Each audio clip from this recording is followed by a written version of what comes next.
Casa, analista de Mega Noticias, Juan María Naveja, que ya está listo para poder platicar, Juan María. Y es que, bueno, pues escuchamos, sí, buenas noticias sobre esta reapertura, pero ¿en qué condiciones se da la reapertura? ¿Qué lectura le das tú? ¿Hubo una negociación de trasfondo o, bueno, está solamente así en estos términos claros y transparentes? ¿Cómo ves?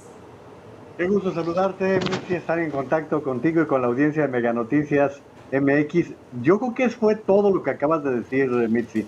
El gobierno de México ya tenía meses insistiendo, recordarás que desde que se reanudaron los diálogos de alto nivel, estuvieron solicitando que se reabrieran las fronteras. Son 19 meses, Mitzi, 19 meses de este cierre, que para que la audiencia tenga una ubicación, el cierre era para el cruce a pie. Tú podías entrar a los Estados Unidos por vía aérea y sin ningún problema, pero no sé qué tanto nuestra audiencia esté familiarizada con lo que representa la vida en todo lo largo de la frontera entre México y los Estados Unidos. Es una vecindad muy diferente porque normalmente las fronteras son muy bélicas, muy difíciles, muy complejas. No, aquí casi toda la frontera, por supuesto, son fronteras porosas con problemas de droga, todo lo que hay en las fronteras, prostitución, muchas cosas negativas, pero aquí estamos en una frontera en donde los dos lados tienen una vinculación, hay un hermanamiento, por así decirlo, que lleva a que de los dos lados tengan intereses en común. Yo te pondría, por ejemplo, las compras. Los mexicanos van muchos, hay mexicanos que hacen el súper en Estados Unidos, pero también hay estadounidenses que cruzan hacia México y tienen otro tipo de consumos, por ejemplo, medicamentos, Mitzi. Esto es algo muy curioso, aunque ya en México se exigen las recetas para los antibióticos, durante años una fórmula que tenían los estadounidenses era esa. Otra, por ejemplo, el ir al dentista. ¿Sabes? La cantidad de médicos, de especialistas que a lo largo de la frontera han encontrado una forma de vida porque es carísimo ese servicio. Particularmente te hablo del de los dientes, que es de los muy caros en Estados Unidos y que muchas veces no cubren los seguros. Pero luego te vas a cosas muy comunes como los jóvenes que estudian en los high school del otro lado y que tienen que regresar a su lugar, los que estudian en las universidades cercanas, los que tienen negocios en Estados Unidos o a la inversa, o tienen negocios en las ciudades de México. Y luego piensa lo que significa el cruce de vehículos, que también era otra de las condicionantes que estaban sucediendo. Los taxistas que ganaban mucho, lo que representó una novedad hace poco tiempo, mi querida Mitzi, que era el cruce entre Tijuana y San Isidro, que durante muchos años pues tenías que bajarte en el aeropuerto de Tijuana, tomar el taxi, hacer el cruce, que es un cruce tardadísimo, y luego entrar a los Estados Unidos para tomar el tren para ir a San Diego, ir a Los Ángeles. No, se logró un acuerdo entre los dos países y se estableció ese puente para cruzar caminando de Tijuana a San Isidro. O sea, todo esto era algo que interesaba mucho a los dos países. Si este no era nada más un interés del gobierno de México, que insisto, ya tenía 2 o 3 meses presionando para que se reabrieran, pero no solamente ellos, Vici, también los propios gobernadores, el gobernador de California, hasta el gobernador de Texas, Greg Abbott, que es un republicano duro, y él está casado con una mexicana, por cierto, sabían de la importancia de este intercambio. Por eso que se esté dando este paso, todavía no sabemos cuáles serán las fechas de reanudación. Suponemos que será el 21 de noviembre, porque los cierres estaban estableciéndose al 21 de cada mes. Entonces vamos a esperar a que nos digan bajo qué condiciones, y si te parece le entramos a la parte difícil, mi querida Mitzi, que es la de salud. Así es. Sí, justamente, Juan María, porque sí, todavía faltan algunos detalles, algunas especificaciones que tendrá que poner sobre la mesa el gobierno de Estados Unidos, porque es quien inició precisamente con esta restricción, con estas prohibiciones. Pero bien dices, vamos al tema de salud, porque ese es otro gran tema que tenemos en nuestro país. Las autoridades mexicanas hablan del plan de vacunación que va muy avanzado, que da un porcentaje muy importante. La realidad en los números es que sí, las personas con una sola dosis quizá es un avance considerable, sin embargo, con esquema completo, que es lo que está pidiendo Estados Unidos y lo que estamos pidiendo en general todos los mexicanos para poder tener una inmunización completa, pues también hay un gran retraso. Y la otra, pues que estas vacunas que acepta Estados Unidos, pues solamente una de ellas es la que se está aplicando en México. Y vamos a pagar una de las cuotas más caras por la necedad, no sé si del presidente o de López-Gatell o de quien sea, pero vamos a tener que pagarla, que es no tener vacunados a los niños, porque tú te imaginarás, Mitzi, todos los padres de familia que quieran cruzar para estar los domingos en algún parque, por ejemplo en el zoológico de San Diego, en el SeaWorld de San Diego, o hasta Los Ángeles en Disneyland, o sea, no van a poder hacerlo. ¿Por qué? Pues porque los niños en México no están vacunados, cuando en Estados Unidos desde hace varios meses los menores entre los 12 y los 17 años ya tienen la libre vacunación, y aquí ha habido la necedad, ya como tú sabes, ayer un juez, el juez del séptimo distrito, determinó que a los niños se les vacune, tengan o no situaciones anteriores de salud. Entonces, vamos a pagar esa primera consecuencia. La segunda parte es, como tú estás comentando, Mitzi, que es el que tienes que tener las dos dosis. Y no solamente tienes que tener las dos dosis, sino que tu vacuna vaya acorde con las vacunas aceptadas por la Organización Mundial de la Salud. Y allí, por ejemplo, no están incluidas ni la Sputnik ni la CanSino, no están incluidas en el menú de la Organización Mundial de la Salud. Entonces, por ejemplo, todos los maestros que fueron vacunados con CanSino, pues no tendrán esa libertad para poder cruzar a los Estados Unidos por tratarse de este tipo de vacunación. Y luego viene la otra, que estamos sabiendo de muchas personas que están teniendo problemas para poder tramitar el pasaporte de vacunación, ya sea porque lo que recibieron fue un papelito con el número o la fábrica de vacunas, pero no un registro que esté incluido en un sistema, en una base de datos que te permite entrar por internet y que puedas generar tu propio pasaporte, como está ocurriendo ya en Estados Unidos.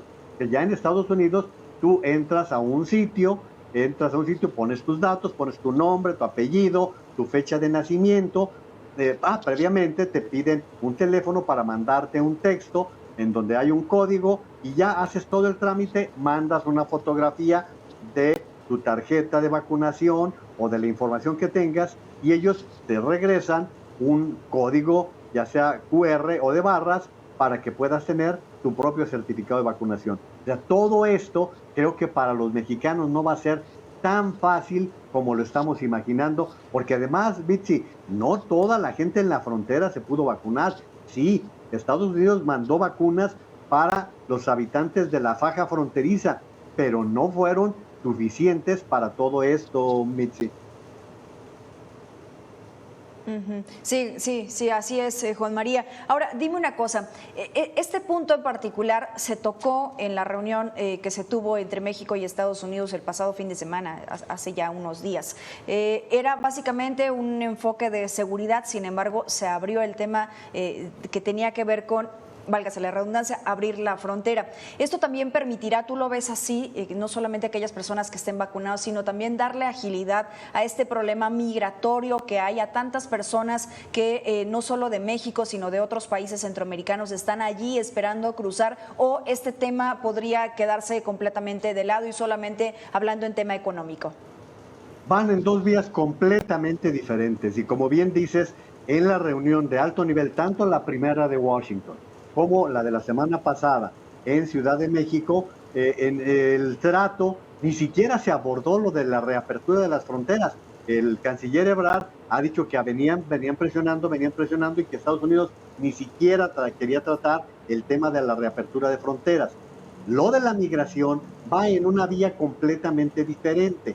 ¿Por qué? Porque aquí estamos hablando de personas que no tienen documentación y que lo que hacen es tratar de entrar por una vía indocumentada a los Estados Unidos, se entregan a la patrulla fronteriza, que los lleva ante un juez, el juez les da una fecha para poder analizar el caso, porque ellos están solicitando asilo o refugio, y en ese es muy diferente. Aquí estamos hablando de las garitas que están desde Bronzeville hasta San Isidro, desde Matamoros hasta Tijuana, que esas son las garitas, digamos, legales, perdón, no me gusta el término, pero así es, para aquellas personas que tienen una visa, un permiso de ingreso que les permite entrar a Estados Unidos, porque en la frontera existe también un tipo de pasaporte, un tipo de visa temporal, pero que, por ejemplo, en la zona de Texas no te permite ir más allá de 20 kilómetros adelante de Laredo. Ese tipo de documentos todavía lo tiene gente de hace muchos años. Pero lo que tú me preguntabas, Mitzi, la parte de los indocumentados, todo este flujo migratorio que está instalado a lo largo de la frontera de México y que lo estabas mencionando hace un momento en la entrevista, pues no, están en otra tesitura, ellos tendrán que seguir a la espera de las fechas bajo el título 42 o bien ante la espera de lo que significa el Remain México, que es regresar a México o estar en México a la espera de una cita que les permita ver si pueden ingresar a los Estados Unidos con un salvoconducto de refugiados o de asilo, que eso es lo que están pretendiendo la mayoría. Pero dices muy bien, Mitzi, en la reunión de alto nivel lo que se trató fue el tema migratorio. Eso es el que trae preocupado a Estados Unidos. Lo que ocurrió y viene ocurriendo con los haitianos y con la gran cantidad de centroamericanos.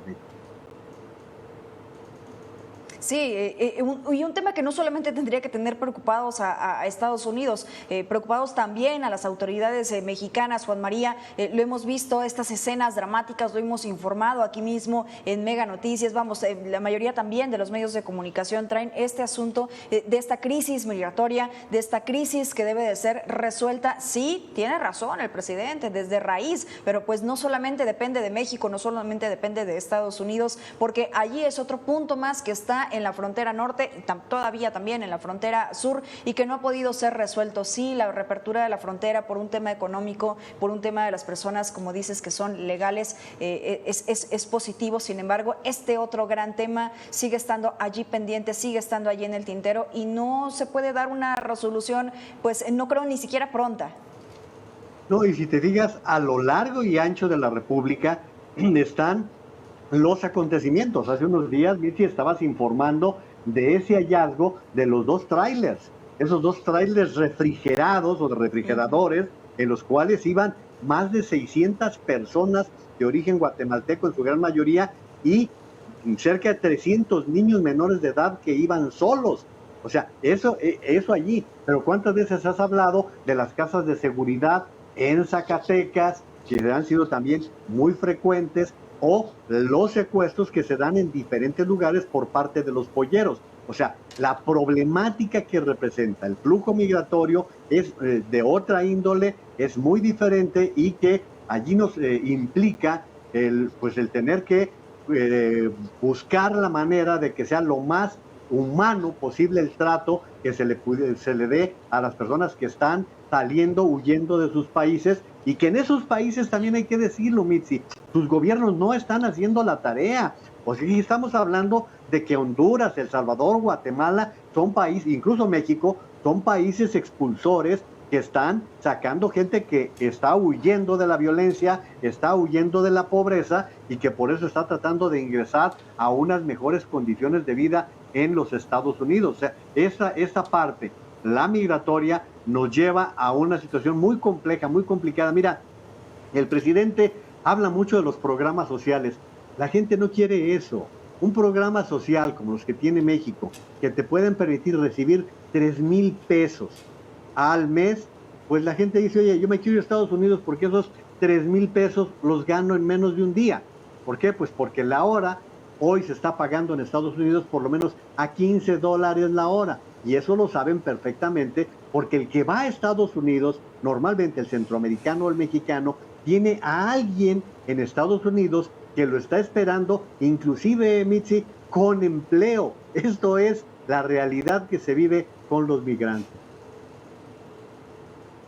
Así es una realidad que se está viviendo y pues bueno, Juan María, estaremos muy atentos de las decisiones que tome Estados Unidos y nosotros pues en México como siempre, acatando. Juan María Naveja, muchas gracias, siempre es un placer platicar contigo.